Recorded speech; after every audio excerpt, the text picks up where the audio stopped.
지우게 되는데 불것으로 지워진 부분은 현재 효력이 없는 사항입니다.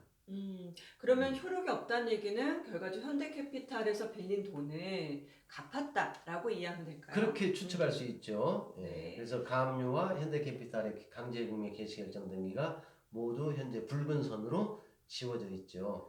왜 지워졌는지는 뒤에 또 원인을 기재하도록 되어 있으니까 뒷부분에 아마 그게 나올 겁니다. 네. 그러면은 아까 빨간 색깔로 이렇게 지웠다라고 하는 걸 말소됐다라고 저희가 보통 경매에서 그렇죠. 얘기하는 예, 그렇게 그거네요. 자, 그러면 7번에 등기 순위번호 7번에 임의경매 개시 결정, 바로 이게 요번 사건 번호에 나와 있는 그 원인일 것 같습니다. 예. 그래서 임의경매 개시 결정이 됐고요. 2017 타경 514394번으로 이제 사건 번호가 결정이 난 건데요. 보통 이 중간에 타경이라고 하는 단어가 항상 좀 들어가 있어요. 경매 사건은. 자, 이 경매 사건에서의 타경은 저희가 어떻게 이해를 하면 좋을까요? 예, 법원에는 여러 가지 사건들이 접수가 되잖아요. 소송 네. 사건도 있을 것이고 가압류, 가처분 또는 회생 신청, 파산 신청 또는 뭐 화의 신청 여러 가지가 있는데 그런 사건들을 이렇게 분류하기 위해서 법원에서 이제 이 어떤 이 법원의 결정으로 정해진 규칙이라고 보시면 돼요.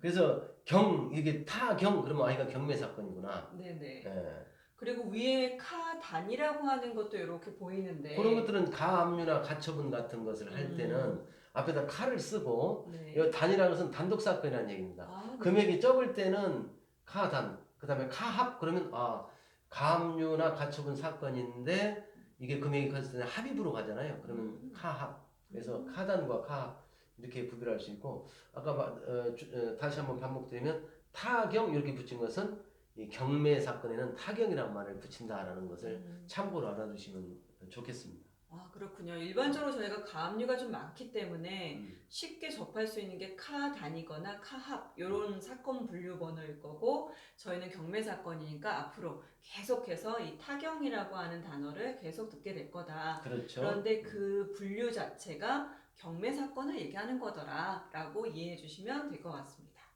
자, 그러면 밑에 이제 다시 또 다음 장을 한번 보도록 하죠. 네. 9번 순위 번호에서는 해제라고 되어 있는 표현이 있는데 8번에 압류 등기가 말소됐다, 즉 지워졌다는 뜻이고 그렇죠. 해제됐다라는 표현이 있네요. 네. 그리고 10번에는 6번의 강제경매 개시 결정이 말소, 즉 아까 빨간 색깔로 그어졌던 사건이죠. 네, 예. 금액이 작았던 거. 예. 요거는 취하가 되었다고 표시가 되어 있네요. 예. 예, 대표님 그 취하라고 하는 표현에 대해서도 좀 경매에서 자주 듣게 되는데 예. 요것도 한번 그 용어 설명을 좀 해주실 수 예. 있을까요? 어차피 이제 취하라는 이 용어는 이제 상당히 좀 취하 절차는 상당히 복잡하기 때문에 나중에 우리가 이제 이 시간을 통해서 우리 이제 지금 현재 이 강의 시간을 통해서 좀 심층적으로 설명할 기회가 있겠지만 오늘은 이제 개념만 설명드리면 저 6번 강제경매 개시결정 등기가 말소된 것은 아까 그 강제경매는 현대캐피탈에서 했잖아요. 네. 그리고 가압류도 했었잖아요. 네네. 근데 가압류와 강제경매가 동시에 말소된 걸 앞에서 확인했지 않습니까? 그래서 아마 돈을 갚았을 것이다. 네. 그러면 돈 갚았으면 더 이상 현대캐피탈에서는 돈 받을 일이 없으니까 채무자한테 가압류도 말소하고 또 가압류에 기반해서 강제경매까지 신청했는데 경매도 말소해야 되겠죠. 네. 그래서 돈을 갚고 경매 개시 결정 등기를 말소할 때 그 원인이 뭐냐? 원인이 뭐냐? 취하를 했다는 얘기죠. 쌍방 간에 합의해서 돈 갚았으니까 경매를 취하해달라. 그래서 그 등기 원인 일자와 그게 취하한 날짜입니다. 그것이 이제 등기부에 다 기재가 되는 것이죠. 네. 자, 그러면 지금 바로 여기 부분까지가 일종의 갑구인 거거든요. 예. 이제 등기부 등본에서 갑구는 정말 중요한 부분이기 때문에 어찌 보면 등기부 등본의 존재 이유가 그 부동산의 소유가 누구에게 있느냐를 밝혀주기 위한 공적 장부이기 때문에요. 각구는 그 소유권에 관한 내용을 꼭 확인하실 수 있는 서류더라라고 보시면 되고요. 이제부터 펼쳐질 을구는 항상 있는 것은 아닙니다. 즉 을구는 기타 소유권 이해의 권리에 관한 사항이 없더라. 뭐 단순하게 얘기하면 대출받은 게 하나도 없더라라고 하면 이 을구는 적지 않게 되어 있기 때문에 없을 수 있겠죠. 자, 그런데 얘는 을구가 있기 때문에 아마도 소유권 말고 다른 이해관계들이 얽힌 권리가 있겠구나라고 생각을 해주시면 될 것 같습니다. 자, 그러면 첫 번째 등기 번호를 보니까 순위 번호에서 1번이 근저당권 설정인데 그 근저당권 설정도 국민은행으로부터 돈을 빌렸다가 다 갚았기 때문에 또다시 빨간 색깔로 말소시켜 버렸네요. 자, 그래서 지워진 것들은 패스를 하도록 하겠습니다. 네. 계속 지워졌죠? 지워졌고, 지워졌고, 네. 그 다음에 봤더니 이제 지워지지 않은 권리가 처음으로 나왔습니다.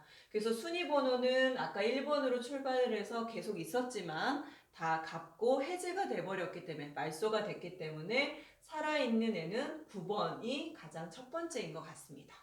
자, 그러면 근저당권을 보니까요.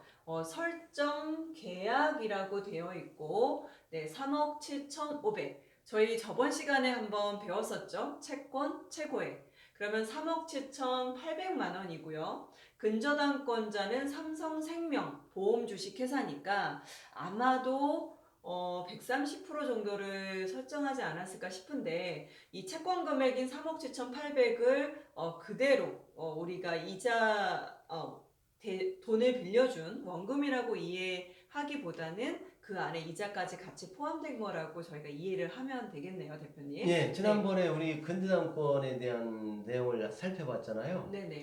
아까 말씀하셨다시피 지금 현재 이 근저당권은 순위 번호가 네. 지금 현재 9번으로 되어 있잖아요. 네. 그 동그라미를 한번 쳐주실까요? 네. 그러나 그 위에 있던 저당권들이 다 말소가 됐으니 실질적으로는 1순위 저당권이라고 보시면 되죠. 결과적으로는 1순위. 예. 네. 그래서 등기는 2016년 12월 5일 날 됐고 설정 계약도 같은 날 했네요. 그러니까 네. 그날 근저당권 설정하기로 합의서를 작성해서 그날 등기 신청을 했단 얘기죠. 네.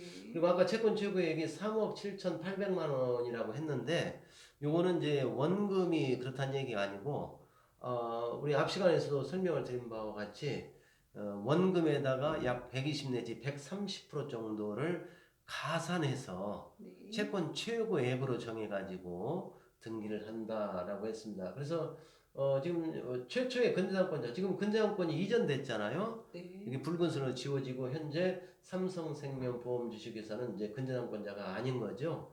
그거는 이제 근저당권자에 대해서 변동이 생겼다는 것을 의미하는데 보험회사 같은 경우 120 내지 130 어느 것이냐 보통 한 130% 정도 설정할 걸로 이렇게 추정이 됩니다. 네. 예, 추정이 되고 그러나 정확한 금액은 실제 채권자 채무자 내부적으로만 알 수 있지 외부인이 알 수 있는 방법은 사실 어렵다고 봐야 되겠습니다. 아, 네. 대표님, 이 등기부등본이 좀 재미난 거는 예, 저희가 저번 시간에 NPL이라고 하는 얘기도 했었고 이 근저당권이 말 그대로 팔려나갈 수도 있다라는 얘기를 했었는데 딱 그 사례인 것 같네요. 그렇죠. 예. 네. 그래서 조금 그 설명을 자세히 드릴 수 없었던 저희 질권이라고 하는 부분이 네, 여기에 딱 등장을 합니다. 예, 요 그 부분에 위에 대한- 저당권 이전도 네. 있네요, 그죠? 네. 저당권 이전.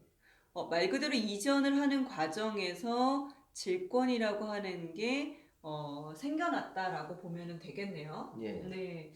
저거를 좀 잠깐 궁금해하실 것 같으니까 기본적인 내용만 한번 설명드리면요. 그 밑에 9-1 부기등기로 9번 근저당권 이전이라고 적어놨잖아요. 네네. 그죠? 그 이제 9번의 그 근저당권이 넘어왔다는 얘기예요. 근저당권자가 삼성생명에서 네. 다른 사람 앞으로 바뀌었다는 얘기죠. 네. 그러면 이제 누가 앞으로 바뀌었느냐는 요 부분에 대해서 이제 요 붉은 선이 돼 있는데 네. 다시 한번 보면 근저당권자가 둘이 AMC 대부 주식회사입니다. 아, 네, 그러네요. 그러니까 대부. 삼성 종전의 근저당권자인 삼성생명보험 주식회사로부터 둘이 AMC 대부 주식회사가 근저당권과 채권을 양수받았다. 그래서 이전 등기를 했는데 네. 원인은 뭐냐? 확정 채권 대위 변제라고 했네요. 붉은 선을 한번 좀 거기 네네. 그어주실래요? 예. 확정 채권 대위 변제.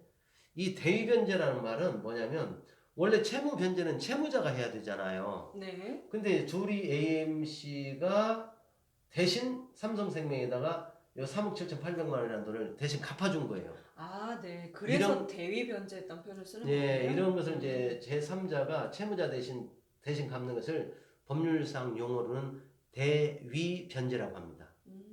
대위 변제. 대위 변제를 했으니 둘이 AMC가 그냥 뭐 공짜로 대위 변제 하지는 않았을 거 아니에요. 네. 결국은 내가 삼성생명에다 빚을 갚을 테니 채무자 여기는 지금 정아무개로 돼 있지 않습니까? 네. 당신 나한테 돈 갚아라 이렇게 주장할 수 있잖아요. 네네. 이러면 이제 부상권이라고 하는데 네. 예, 그런 것을 확실하게 확보하기 위해서 삼성생명 보험주식회사로부터 근저당권을 이전받은 것입니다. 자, 이전 받았는데 그 밑에 보면 9-2 해가지고 또 질권 설정돼 있죠. 네. 이게 이제 흔히 MPL에서 실무상 자주 나타나는 담보물권의 유형 중 하나인데 질권을 설정했다는 얘기는 누가 했냐? 지금 둘이 AMC가 근저당권자잖아요. 네. 이 사람들이 제3자로부터 돈을 빌리면서 이 근저당권을 담보로 제공한 것이죠. 그러면 그 돈을 누가 빌렸었느냐?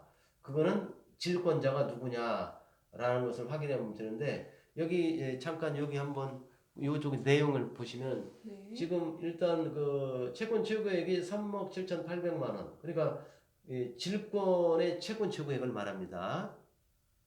질권의 채권 최고액인데 둘이 AMC 대부 주식회사가 설정해 준 거죠. 누구한테? 그 밑에 보면 채권자가 있잖아요. 채권자가 JB 우리 캐피탈 주식회사. 이걸 조금 쉽게 표현하면 둘이 AMC에서 대위변제 해가지고 삼성생명으로부터 저당권을 이전 받았는데 자기들도 돈이 필요하니 요 이전받은 저당권과 그 채권을 담보로 제공하고 JB 우리 캐피탈에서 돈을 빌려 썼구나. 그래서 JB 우리 캐피탈에다가 그 저당권과 채권을 담보로 제공했구나. 이렇게 저당권과 그 채권, 저당권으로 담보된 채권, 이건 이제 한마디로 줄여서 말하면 저당권부 채권이라고 합니다. 저당권부 채권. 네. 또는 근저당권이니까 근저당권부 채권. 이 근저당권부 채권에다가 담보권 설정할 때는 질권의 방식으로 한다라는 것이죠. 둘이 AMC는 어찌 보면 근저당권자도 되고 질권상에서 놓고 보면 채무자가 되기도 하는 그렇죠. 상황이네요. 예, 맞습니다. 아주 재미난 상황이 되는 거군요. 자, 그런데 그 채권 최고액이 위에 이 부동산에 잡혀 있었던 근저당 금액하고 거의 똑같아요. 그 네. 부분은요, 당사자 간에 합의로 정할 수 있어요. 음, 그래서 그 중요한 질문이에요. 네, 요 지금 근저당권의 채권 최고액이 3억 7,800만 원이었잖아요. 네, 근데 지금 JB 우리 캐피탈 주식회사에 그 질권 해주면서 그 질권의 채권 최고액도 그 3억 7,800만 원 했잖아요. 네. 근데 실제 JB 우리 캐피탈에서 둘이 AMC가 얼마를 빌렸는지는 알 수가 없습니다. 그 대부 계약서를 보기 전에는요. 네. 알 수는 없지만은 일단은 그 빌린 돈을 못 갚을 때는 이자가 늘어날 거 아니겠습니까? 네네. 그걸 대비해서 뭐 1억을 빌렸든 2억을 빌렸든 JB 우리 캐피탈 입장에선 둘이 AMC한테 채권 최고액을 3억 7,800만 원까지 해줘라 이렇게 한 거예요. 그래서 3억 7,800까지는 나중에 둘이 AMC가 이자 안 내고 그러면 이자 계속 쌓일 거 아닙니까? 그 금액까지는 우선 변제권을 행사하겠다. 질권을 행사하겠다라는 것을 의미하는 거죠. 혹시 이제 조금 헷갈리시는 분들은 이 얘기를 해주실 것 같아요. 먼저는 삼성생명에서 돈을 3억 7,800, 말 그대로 빌렸고, 이제 그것을 둘이 AMC가 이제 가져갔으니까 3억 7,800은 이제 그대로 남아 있잖아요. 그런데 또 밑에 봤더니 똑같은 금액이 3억 7,800이 또 등장을 하다 보니까, 이 물건에 대해서 3억 7,800만 원짜리가 두 개나 저당권이 생긴 건가요? 라고 이제 좀 생각하실 분들이 있으실 것 같아요. 그럴 수 있겠네요. 네. 일반인은. 그런데 보니 근저당권이 아까 순위번이 메인이 9번이고 그 밑에 있었던 이전과 질권은 아까 대표님께서 얘기해 주신 부기등기 번호로 해서 9-1, 9-2로 해서 갔기 때문에 결과적 질권은 이 근저당권에 기한 또 다른 채권이다라고 보시는 게 맞을 것 같습니다. 그렇죠. 네. 그래서 간혹 그 부분을 그 오해하시는 분들이 있거나 헷갈려하시는 분들이 있어서 한번 좀 더 짚어드렸고요. 자, 그다음 밑에도 또 봤더니 11번의 근저당권이 설정, 즉 6,750만 원이 또 설정이 돼 있네요. 예, 그거는 네. 이제 앞에 내용하고 이제 내용은 똑같습니다. 네. 금액하고 구체적인 채권자가 누구냐, 채무자가 누구냐, 네. 근저당권자가 누구냐만 차이점이 있을 뿐이고 그 법적인 원리나 기재사항 같은 건 다 동일하다 이렇게 보시면 되겠습니다. 아, 네. 자, 어쨌든 저희가 이 물건 하나를 가지고 저희 등기부등본을 이제 모두 다 한번 살펴봤는데요. 예, 등기부등본에서 일반적으로 그 저희가 뭐 등기부등본의 추억이라고 하면 항상 이제 그 공인중개사 분한테 가서 어떤 매매 계약을 그 하시던 혹은 그 전세를 얻으시거든 하든 그때 이제 이렇게 등기부등본을 몇 장 넘겨주시는 것들이 거의 기본적인 기억이실 것 같아요. 그런데 이 등기부등본을 저희가 한번 펼쳐놓고 자세히 볼 기회가 없으실 분들이 많기 때문에 저희가 이런 순위번호라든지 등기의 목적, 그 다음에 접수, 등기 원인 이런 것들에 대한 용어를 한 번 더 간단히 짚어드리고 가보도록 했습니다. 네, 자 여기까지 하도록 하겠습니다. 예.